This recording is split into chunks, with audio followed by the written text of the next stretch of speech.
Now we will move on to the next section, where I outline my proposal for reforming the banking system based on a series of principles that by now should be perfectly clear and obvious to all the students in this course. If we wish to eradicate the errors committed in Peel's Bank Act and to redesign the financial system to prevent from now on the recurrent stages of artificial boom and bust, widespread malinvestment of resources, and finally financial crisis and deep economic recession, which have been devastating the poorly named free market economies, which are no such thing, for nearly 2 centuries, we must adopt the following 3 measures. First, the privatization of money. The state has expropriated our money, and what we must do is remove the state from this area, so that money, like all other goods, will be subject to the general legal principles which shape and make possible a free market economy. This means repealing the legal tender regulations that oblige everyone to accept as a liberatory means of payment the fiduciary currency issued by public authorities. Therefore, all legal tender laws should be abolished, so that in every contract economic agents enter into, they are free to reach an agreement on which monetary unit they will use as a medium of payment. This would require the privatization of money. Public companies have been privatized. The communist economies of the former Eastern Bloc have been privatized. And with the fall of the Berlin Wall behind us, what we still have to do is to privatize money. Now, money cannot be privatized in a vacuum. We have already discussed Mises's monetary regression theorem. It tells us that economic agents can use a monetary unit only by relying on their experience of its purchasing power yesterday. We cannot jump to a totally new monetary system. It is beyond our capacity. In fact, the transition to the euro was possible in Spain because an exchange rate with the peseta was established, and we were all able to make our purchasing power calculations.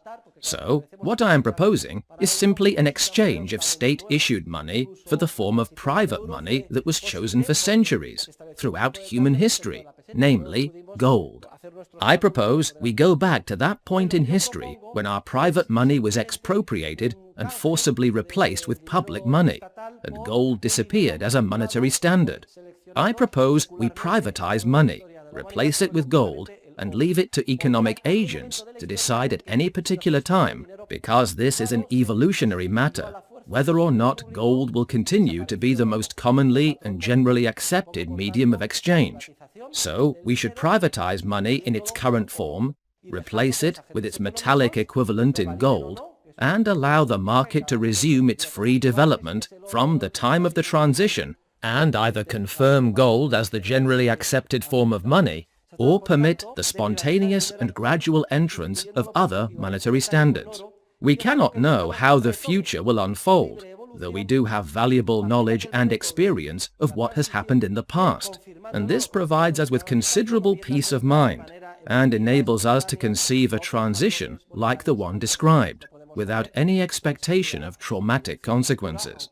So, the first measure would be the privatization of money. Second, we must reintroduce a system of complete banking freedom. This would mean eliminating central banks, and in general, any government agency devoted to monitoring or intervening in the financial market. It should be possible to set up banking firms with complete freedom in terms of corporate purpose, legal form, and operation, as is logical.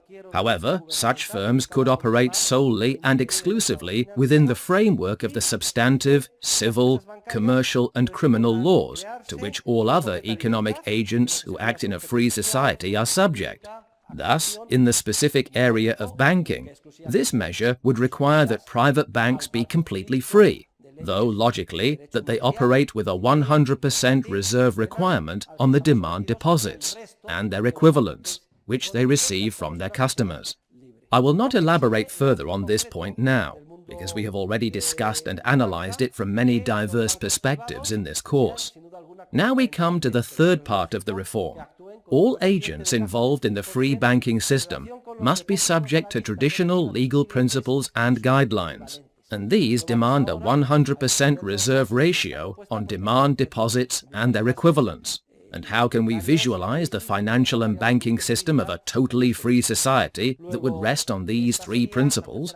Well, the truth is that until entrepreneurial knowledge is created in an environment of freedom, such a financial system is hard to imagine. However, there are many signs which can help to give us an idea of what such a financial and free banking system would be like. Basically, I believe it would consist of a large conglomeration of highly liquid mutual funds, in which people would make short, medium, and long-term investments. Owners of shares in these funds would have the right to sell them whenever they needed money, but obviously they would have no guarantee of receiving the nominal value initially invested. So, depending on changes in the market value of the shares over time, and on the economic circumstances at any given moment, the amount received would vary. Well, in contrast with this network of true financial intermediaries, there would be another network of companies completely unconnected with credit and financial intermediation. And these companies would engage in conceiving or carrying out a series of activities, such as the extraction of gold, in the case of a metal standard like gold, and the design and supply of the different forms of private money. These companies would have a profit margin and could even provide cashier services, payments, bookkeeping, etc., and charge the corresponding market prices for these services. One step in the right direction toward the ideal model I have just described would be the famous Glass-Steagall Act. This banking act was passed following the Great Depression in the United States, and it divided the banking system into two large groups: commercial banks, which take demand deposits and can invest only in the short term by discounting bills, and investment banks, which mainly act as financial intermediaries, offer long-term loans, and finance industry. These two types of banks became completely separate from each other. Well, notice that though the Glass-Steagall Act appears to have been an arbitrary interventionist measure, it was a step in the right direction, an approach, though timid, to our ideal model of a banking system, in which intermediation via mutual funds is separate from the extraction of precious metals and the supply of cashier services appropriate to companies which engage in money creation. In a nutshell, the ideal system is one in which the business of creating money is separate from the business of financial intermediation. And curiously, when I present this proposal, my supposedly libertarian colleagues of the Chicago School, etc., do not understand. And they say, "Come on, Jesus, you call yourself a libertarian, and here you are defending an interventionist measure like the famous Glass-Steagall Act." I always answer them in the same way. The ideal model is clear: the disappearance of the state and central banks, the privatization of currency, and the reintroduction of complete banking freedom, though banks would be subject to general legal principles, particularly a 100% reserve requirement. Until this ideal is achieved, and as long as there is a state, a central bank, and intervention, let us find a way to make its policy as harmless as possible. And clearly there must be regulation, so let us seek to make it as consistent with the free market as possible. Likewise, it would be absurd to say that everyone should do whatever he pleases in the streets. Instead, what a libertarian defends is the privatization of all the streets, and logically, the owners of a street, or the respective owners' association, would establish the regulations that would govern the street. That arrangement would not mean that everyone did exactly as he pleased in the streets. Nothing of the sort. Until the streets are private, if there must be regulation, it should resemble as closely as possible our conception of what the purely private management of the resource would be like. The problem is that we are in a sort of fog.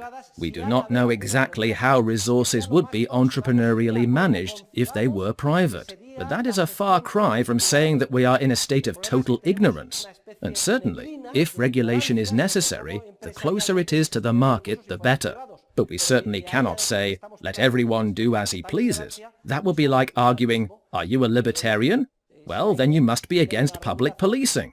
Yes, I am against public policing. Well then, let us get rid of the police. No, I defend private law enforcement and policing through private security companies like Profesor, etc. As long as circumstances are different and there is a monopolistic state police force, let us try to ensure that it operates as similarly as possible to the way it would operate in a network of companies that provide private law enforcement systems. The police should be as respectful as possible, law-abiding, efficient, etc. And if there must be regulation, it should be in accordance with that. I think that now you will all understand how this can easily be extrapolated to the financial sphere.